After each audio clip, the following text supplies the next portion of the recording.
Basically what I'm going to give you is kind of an overview of the soil and water district program we have for streambank stabilization in the county. I'm going to touch on some projects in the Oatka Creek watershed, but I'm going to kind of talk about some other things that we've done elsewhere in the county because they could be related back to the Oatka Creek. But I did bring this book. It's called Stream Processes, A Guide to Living in Harmony with Streams. This was developed by the Wyoming County Soil and Water Conservation District, and it's a very good, well-written handbook for landowners to just look at different things to do with streams, watersheds, stabilization. There's a lot of things that talk about flooding issues and that sort of thing. So there's a pile of them on the table back there, so you're welcome to take as many as you want. I don't want to take them back. I got a box full.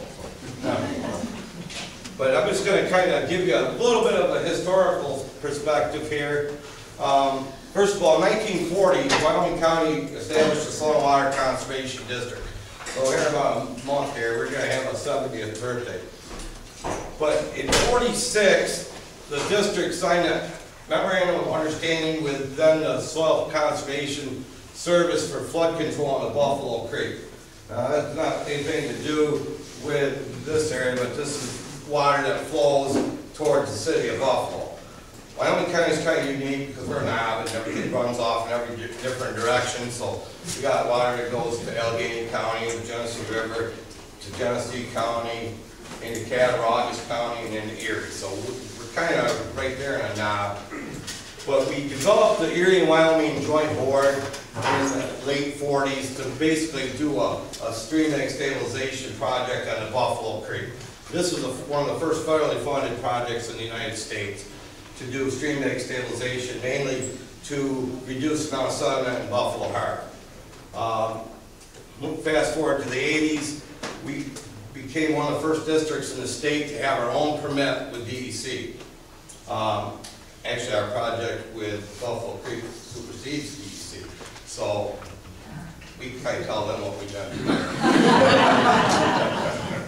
Something about the way the law was written. But, we got a permit with the Corps of Engineers. We've had a county-wide stream maintenance program. We also recently have a permit to do debris removal and log jams out of town of Watersheds Creek. And then we have received a grant from Great Lakes Commission for stream restoration on the Oatka Creek, which we'll get to in a little bit. But this is one of the first projects we did under our general permit. It was just a standard riprap job on the Oatka Creek south of Warsaw. It was done in 1980. It was one of those jobs we call quarry. It's some of these rocks, and just used to slam the rocks in the stream, and that was how it was done. Of course, 30 years later, it's still pretty much in place.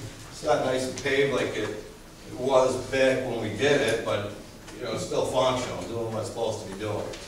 Again, this is another one that we did later on. Again, this is south of Warsaw on the Oatka Creek, and this is one of the plan sketches that we sent to go in with our permit application. But again, it's a standard just riprap job. You see now it's starting to get a lot of vegetation in the rock, kind of hold things together. Another one, this was in the 90s, this was actually in the village of Warsaw for the NYSEG substation on Industrial Street. The creek's pretty close to their substation, so they were kind of interested in protecting that. So we worked with them to actually do the whole bid process and hire the contractor and do the full construction inspection and works on that one. The old Elmore building there in Warsaw, which most of it's took down, but it is right on the bank of the Oatka. It's now the Fairview Box Company, and of course they were losing the back end of their manufacturing facility, so we came in and did a stacked rock wall, and again that's on the Oatka in the village.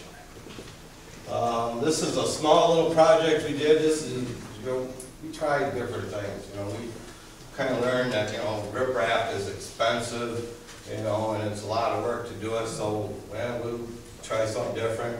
this lady has a problem with a village brook in village Wyoming, about ready to lose her deck there, so we built a gabion basket wall. Actually, it was a lot cheaper to put rock in, a lot more labor intensive, but it turned out pretty nice and basically saved her porch.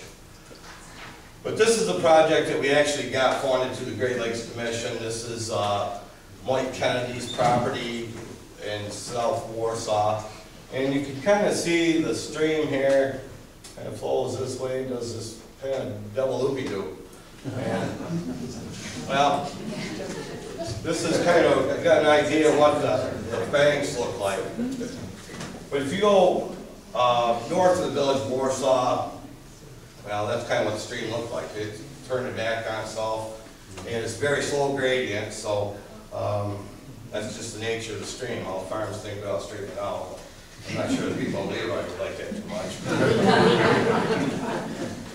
But anyways, this one here, we had this problem here, a lot of erosion, so we wrote a grant to the Great Lakes Commission.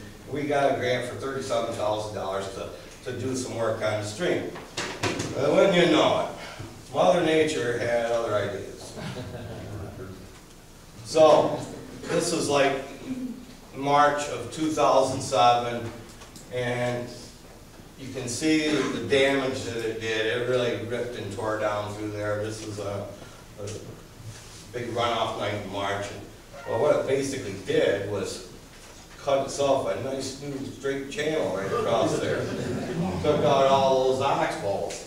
Well, by shortening its distance, it dropped the gradient about 5 feet, within the channel. And of course, then, the guy's got a bridge across the stream here, and, well, that channel dropped 4 or 5 feet. Of course, we had design all done, and now it's like, oh boy, back to the drawing board. So we had to kind of come up with some ideas of what we were going to do with this thing. So we attacked it. We got a lot of different experts involved, from DEC and Army Corps of Engineers and different consultants that we worked with, and kind of come up with a plan to do some rock work. But we also, there's a lot of trees around here, so we tried to use some logs to do some different things.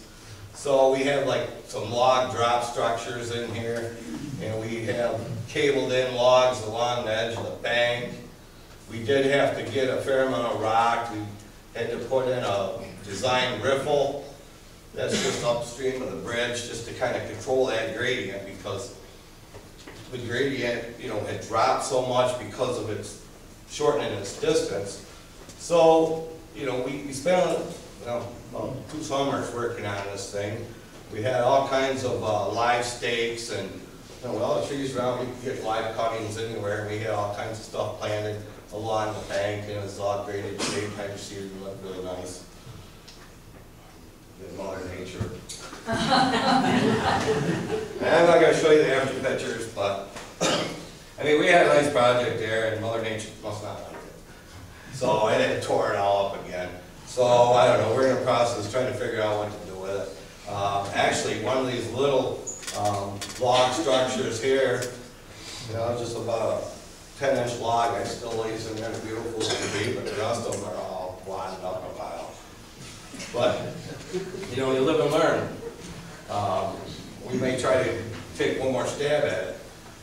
Case in point, this is a project we did down to Wiskoy Creek down in Pike at the county fairgrounds. Okay, only 700 more. This here is the DEC's baby, the Wiskoy Creek. That's their baby, and you can't do nothing there without them being right in the middle of it, because it's one of the best trout streams in the state. So, they actually come out and did a lot of grunt work for us. I can't believe it. All these guys from Operations Center down in Little Valley, and fisheries guys from Olean come up and built these crib walls. And basically, the one section is a 2-tier section. But we started it in 2000. There's 2 different segments, but well, we got a fancy sign there and everything. And I think the kids finally down there destroyed that. My kids are. So we don't have much luck with that kind of thing.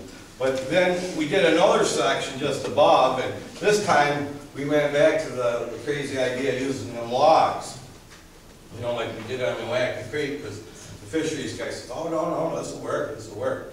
Well, you know, this is what it looked like beforehand. There was just a wadded up pile of crap in there, so we lined the whole bank with logs and planted our live stakes back there. Well, of course, next spring, basically the stream had tore all this out, you know, high water. So we went back in and put medium riprap behind it all. And actually it did turn out good.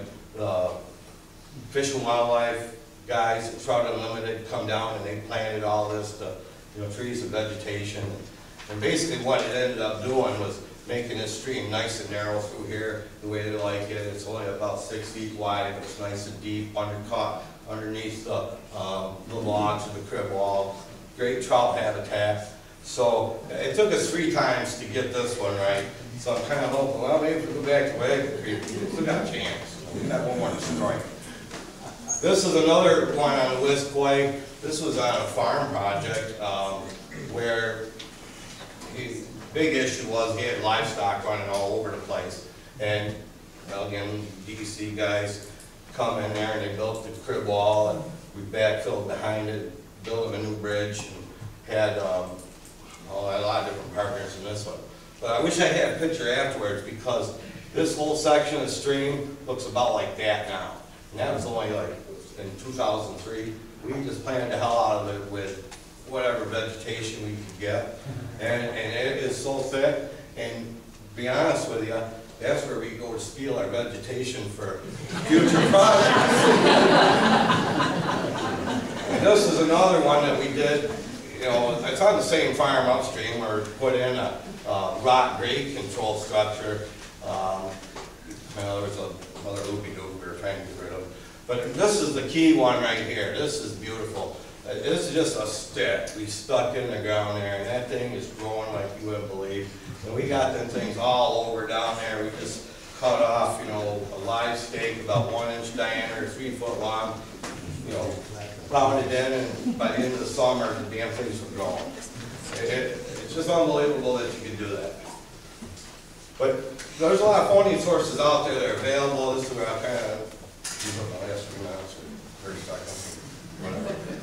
But we use, obviously Solomar District, our manpower. We've got monies through the Great Lakes Commission, FLOPA, Western New York chapter of Trout Unlimited. They work with us. They come out there and look at projects. I actually did get a grant from the national chapter of Trout Unlimited on one of those projects. The Fish and Wildlife Service out of Portland, they've been up there working with us. We've used some of our state money through Department of Ag Markets, and you can get some, not that much money out of the local municipalities, but you might get some grunt work out of them. They got toys to play with. They got excavators, they got loaders and trucks and all kinds of stuff. They'll go out there and play with you out there, let you use their equipment. So it's unbelievable. If there's something that's going to benefit them, they'll be right out there. And then the DEC guys, I couldn't believe it. They put a lot of labor, grunt labor into building those crib walls. And here these guys are the fisheries biologists and the operations center guys, and they come up and spend the whole summer out there building these crib walls. I just stand there, why not take pictures? But there's a lot of help out there, and I think dinner's on.